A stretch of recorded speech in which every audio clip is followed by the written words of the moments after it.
معروف اور ملک کی قدیم اسلامی یونیورسٹی جامعہ نظامیہ نے سیکریٹریٹ کی شہید کردہ مساجد کے تعلق سے واضح اور رہنمایانہ ہدایت اور فتویٰ جاری کر دیا ہے کہ شرعی طور پر مسجد اسی مقام پر تعمیر کی جائے گی جہاں اسے منہدم کیا گیا ہے، اور اس کے بجائے کوئی دوسری جگہ یا مقام ناقابل قبول اور غیر شرعی ہوگا۔ شیخ الجامعہ مولانا مفتی خلیل احمد نے کہا ہے کہ اب مسلمانوں کی ذمہ داری ہے کہ وہ حکومت کو مجبور کریں کہ مسجد اسی مقام پر تعمیر ہو۔ قبول کریں گے۔ شریعت میں اس کی کوئی گنجائش نہیں ہے، ایسی کوئی اجازت نہیں ہے۔ سب سے پہلے تو شہید نہیں کرنا چاہیے تھا، لیکن اگر شہید کر دیے ہیں تب اس کی تلافی یہی ہے کہ دونوں مساجد جس جگہ تھے اسی جگہ دوبارہ اس کی تعمیر کی جائے، یہی شریعت کا حکم ہے۔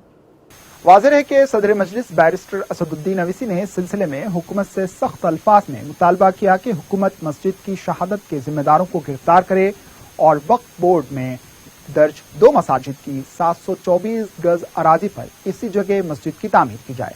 اسد الدین اویسی نے کہا کہ مجلس سیکریٹریٹ کی تعمیر نو کے خلاف نہیں ہے، بلکہ عبادت گاہوں کے تحفظ کو یقینی بنانے کا اس سے قبل بھی مطالبہ کر چکی ہے۔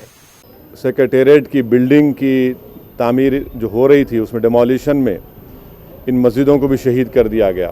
ہم اس حرکت کی مذمت کرتے ہیں اور حکومت سے اس بات کا مطالبہ کرتے ہیں کہ جو کانٹریکٹر نے اس طرح کی حرکت کی ان پہ اوپر کیس بک ہونا چاہیے، ان پر FIR بک ہونا چاہیے، ان کو گرفتار کرنا چاہیے۔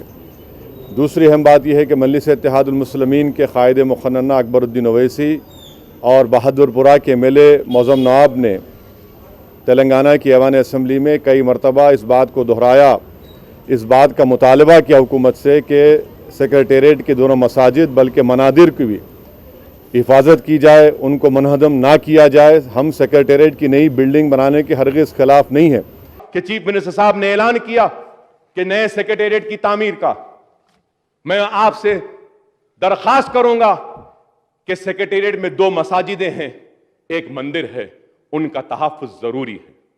کہ ایسا نہ ہو جائے کہ پھر امبر پیٹ میں جیسا ہوا۔ میں امید کرتا ہوں کہ امبر پیٹ کی مسجد بھی دوبارہ بنے گی۔ سیکریٹریٹ کی نئی بلڈنگ بنانے کے نام پر مسجد کو شہید کر دینا یہ ہمارے لیے قابل قبول نہیں ہے، یہ درج وفق ہے اور کسی بھی قسم سے اس پر کوئی کمپرومائز نہیں کیا جا سکتا۔ بلکہ میں مشترکہ مجلس عمل اور تمام علماء، مشائخین اور ذمہ داران نے جو بیان دیا اس کو پھر سے دہرا رہا ہوں کہ حکومت سے ہم اس بات کا مطالبہ کرتے ہیں کہ وہ مسجد کو اسی مقام پر تعمیر ہونا چاہیے۔